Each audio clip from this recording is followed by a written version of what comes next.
हम बात कर रहे हैं पाकिस्तानी मईशत को बचाने के लिए वजीर आजम, आर्मी चीफ और चारों वज़राए आला ने एक बड़ा फैसला किया है कि गैर मुल्की सरमायाकारी के रास्ते में रुकावटें दूर करने के लिए स्पेशल इन्वेस्टमेंट फैसिलिटेशन काउंसिल के क़याम का ऐलान किया गया। इस पर हम बात कर रहे हैं। हमारे साथ नासिर शाह बुखारी साहब मौजूद हैं, तज्ज़ियाकार हैं साइंस और टेक्नोलॉजी के, और खालिद खोखर साहब जो कि सदर किसान इत्तेहाद हैं। जी नासिर शाह साहब, पहले आपसे जानना चाहेंगे किस कदर पर उम्मीद हैं आप कि हुकूमत के इस फैसले के बाद मुल्क में स्पेशल टेक्नोलॉजी जोन्स बनेंगे, साइंस एंड टेक्नोलॉजी में सरमायाकारी से जो मुआशी फ़वायद हासिल सकते हैं, जो पोटेंशियल है उसकी राहें हमवार होंगी, किस कदर आपको उम्मीद है इससे? देखें, ये एक जितनी इसकी तारीफ की जाए इनिशिएटिव की, वो मेरा ख्याल है वक्त के हिसाब से बहुत कम है, क्योंकि हमने बहुत लेट कर दिया है। इसकी बहुत सच्ची ज़रूरत थी। जब बोर्ड ऑफ इन्वेस्टमेंट बनाया गया था उस वक्त भी कुछ इसी किस्म की ही बातें की गई थी, और फिर अब करीबन कोई समझिए कि 25 साल हो गए हैं, हम वहीं खड़े हैं। लेकिन इस नौयत की इनिशिएटिव की अब ज़रूरत इसलिए भी बढ़ गई है कि जो अमल हमारे यहाँ तरक्की के मामले में रुका हुआ है उसको आगे बढ़ाने के लिए इसके अलावा और कोई इनिशिएटिव नहीं है। और इसमें सिर्फ यही नहीं कि जी साइंस और टेक्नोलॉजी है, बल्कि और तमाम शोबे भी जो है वो साथ साथ हैं। तवानाई है, दफाई पैदावार है, मादनियात हैं और ज़राअत है।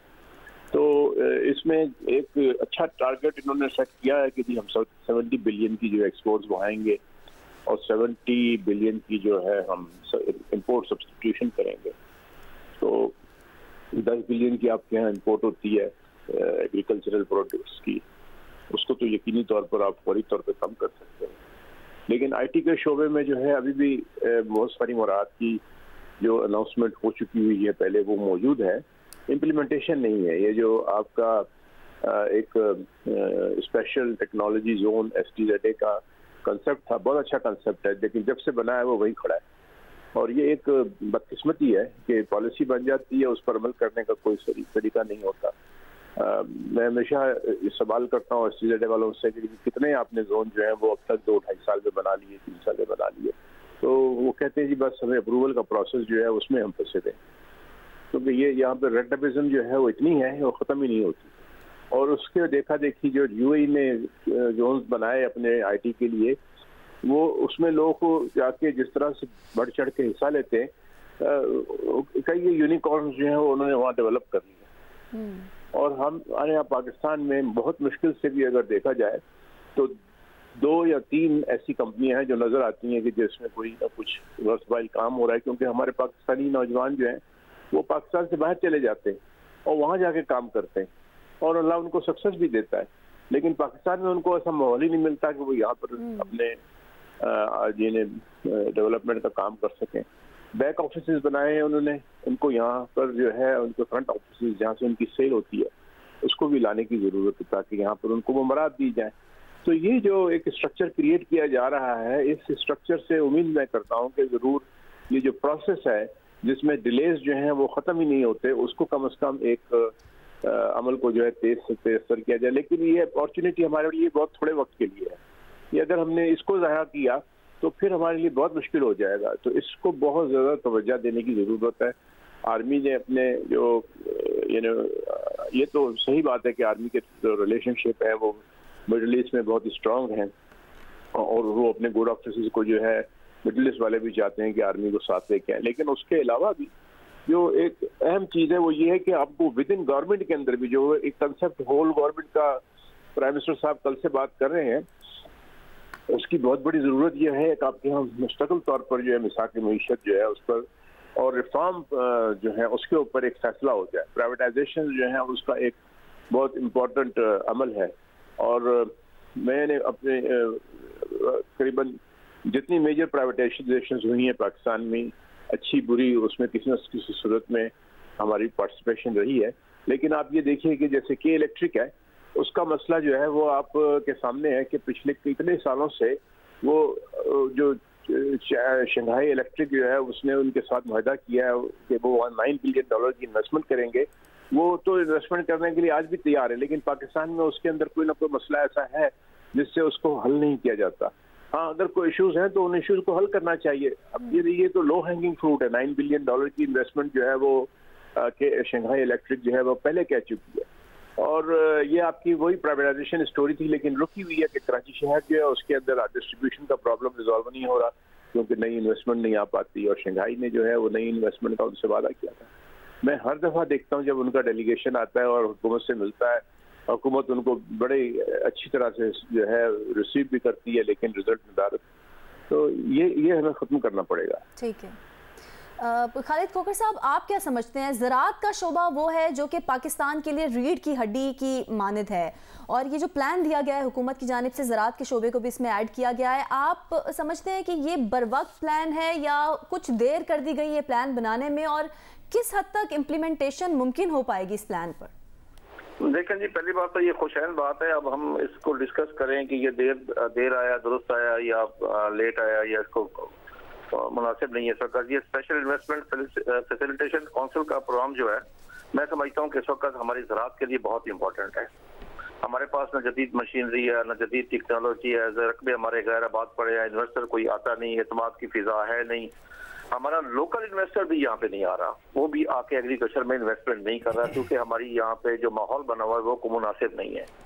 वो जब दफ्तरों में जाते हैं मुख्तलिफ कामों के लिए तो इतने चक्कर लगवाए जाते हैं। ब्यूरोक्रेसी ने एक चीज का काम किया हुआ है कि काम ना होना करने के लिए वो तनख्वाह लेते हैं जी, बजाय इसके कि काम करने के लिए वो लोगों को यानी कि आके फैसिलिटेट नहीं करते बिल्कुल ही।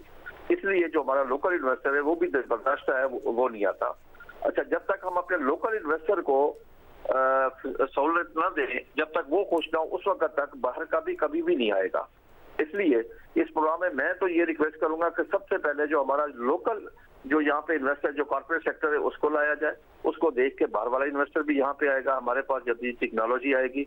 आज अब देखें ना, हम करवाने के लिए ज़रूरी मुल्क है, लेकिन हमारी पैदावार दुनिया से कम है।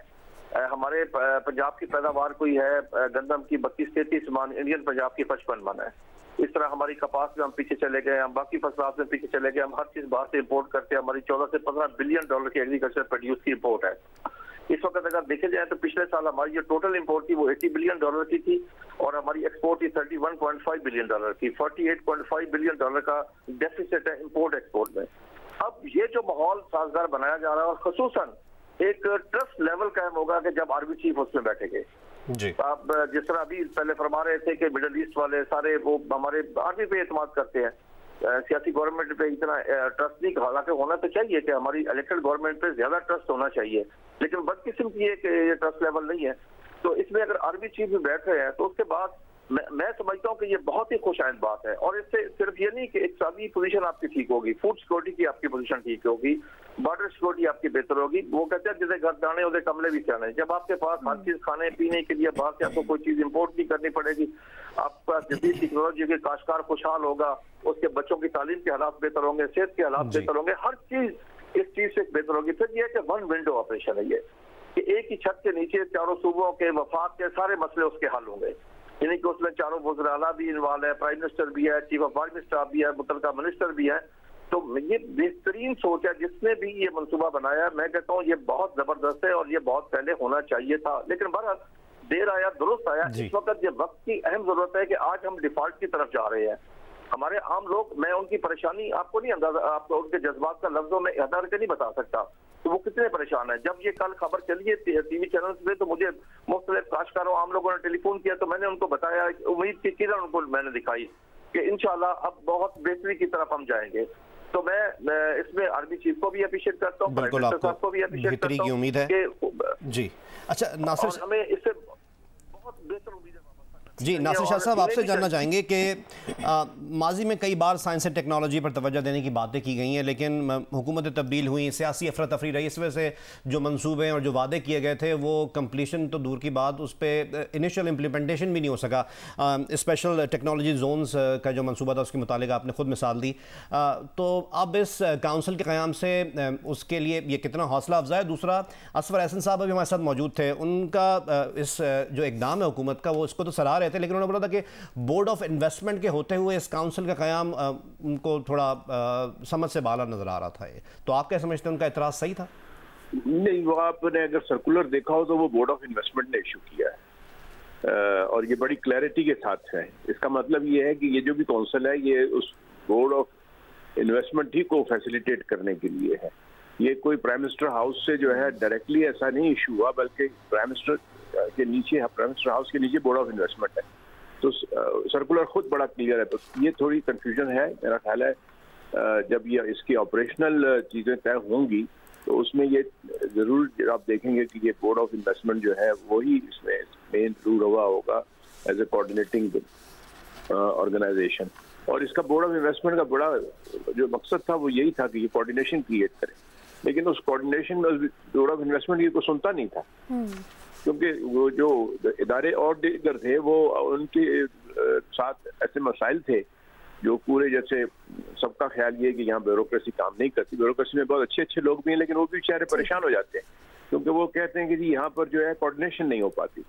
तो ये जो स्ट्रक्चर है फैसिलिटेशन काउंसिल का, ये बोर्ड ऑफ इन्वेस्टमेंट के साथ मिलके और उनके जरिए ही, ये कोई सुपरा बॉडी ऐसी नहीं मुझे नजर आ रही, यानी खुद इसका क़याम जो है अगर कोई एक्ट ऑफ पार्लियामेंट के जरिए बॉडी बनाई जाती तो फिर तो एक सुपरा बॉडी। शाह बुखारी साहब तजज़ियाकार साइंस एंड टेक्नोलॉजी एंड खालिद खोकर साहब जो कि सदर किसान इत्तेहाद हैं, दोनों हमसे बात करते हैं पाकिस्तान की माशी बहाली के कौमी प्लान के हवाले से, और दोनों ही इसे गेम चेंजर करार दे रहे थे और सराह रहे थे।